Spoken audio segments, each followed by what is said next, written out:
Hi friends, எல்லோரும் எப்படி இருக்கீங்க? இன்றைக்கி என்ன ஸ்பெஷலாக செய்ய போகிறோம் அப்படின்னு பார்த்தீங்கன்னா, கார்ன் ரவா உப்புமா தான் பார்க்க போகிறோம். அதுக்கு நான் நான் கட்டுறது அப்படின்னு ஒரு இன்ஸ்டாகிராம் பேஜில் இருந்து கார்ன் ரவா மிக்ஸ் தான் எடுத்திருக்கேன். நெக்ஸ்ட்டு ஸ்டவ் ஆன் பண்ணிவிட்டு ஒரு பேன் எடுத்துக்கோங்க. இந்த பேனில் நம்ம இந்த கார்ன் ரவா மிக்ஸ் 1 டம்ளர் எடுத்துக்கிறேன்.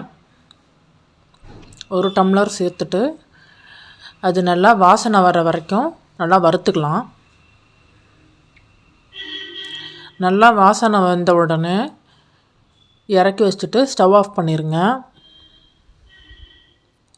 நெக்ஸ்ட்டு ஒரு குக்கரில் 2 ஸ்பூன் ஆயில் எடுத்துக்கோங்க.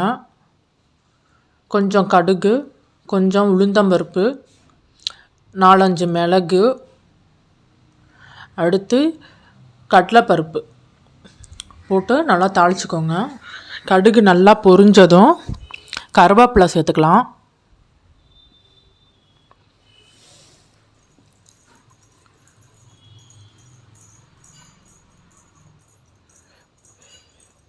கருவேப்பிலை நல்லா பொரிஞ்சிருச்சு. அடுத்து ஒரு பெரிய வெங்காயம் நீளமாக கட் பண்ணி இதோட சேர்த்துருங்க. அடுத்து 2 பச்சை மிளகாயை கட் பண்ணி சேர்த்துக்கோங்க. கொஞ்சமாக இஞ்சி கட் பண்ணி சேர்த்துக்கோங்க. அப்புறம் ஒரு தக்காளி பழத்தை நீளமாக கட் பண்ணி இதில் சேர்த்துக்கோங்க. தக்காளியெல்லாம் வதங்கிறதுக்கு எல்லாத்துக்கும் சேர்த்து கொஞ்சம் தேவையான அளவு உப்பு சேர்த்துக்கோங்க.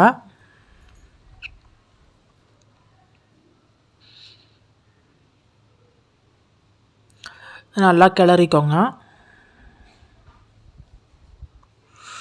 அடுத்து நல்லா வதங்கினதும் 1 கப்பு ரவை எடுத்துருக்கோம். இந்த 1 கப்பு ரவைக்கு 3 கப் தண்ணி, அதே எந்த இதில் நம்ம அளக்குறோமோ அதே இதில் 3 இது சேர்த்துக்கோங்க.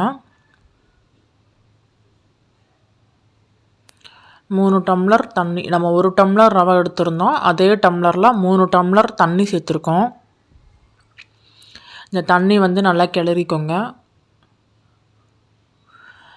அடுத்து இது நல்லா கொதி வரணும். இந்த மாதிரி கொதி வந்ததும் நம்ம வறுத்து வச்சுருக்கிற ரவையை இதில் ஆட் பண்ணிக்கலாம்.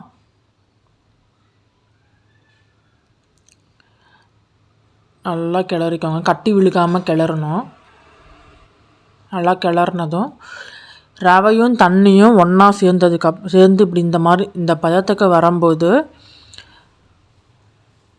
நம்ம குக்கரை மூடி ஒரு 3 விசில் வச்சு எடுத்துக்கோங்க.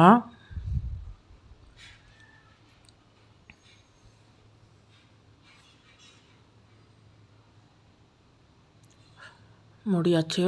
ஒரு 3 விசில் வரட்டும்.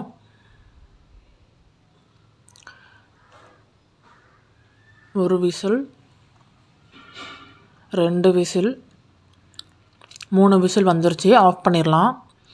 ஆஃப் பண்ணிவிட்டு விசில் இறங்கினதும் நம்ம விசிலை எடுத்துகிட்டு ஓப்பன் பண்ணி பார்க்கலாம். Wow, super! இன்னும் கொதிச்சுக்கிட்டே தான் இருக்குது. நம்ம கிளறி பார்ப்போம். பாருங்கள், சூப்பராக வந்திருக்கு. இது நல்லா அடியோடு வச்சு பாருங்கள், அடியும் பிடிக்கல, எதுவும் இதாகலை. நல்லா கிளறிக்கோங்க. அவ்வளோதான், கார்ன் ரவா மிக்ஸ் ரெடி ஆயிடுச்சு. உப்புமா ரொம்ப டேஸ்ட்டாகவும் ரொம்ப சூப்பராகவும் இருக்கும்.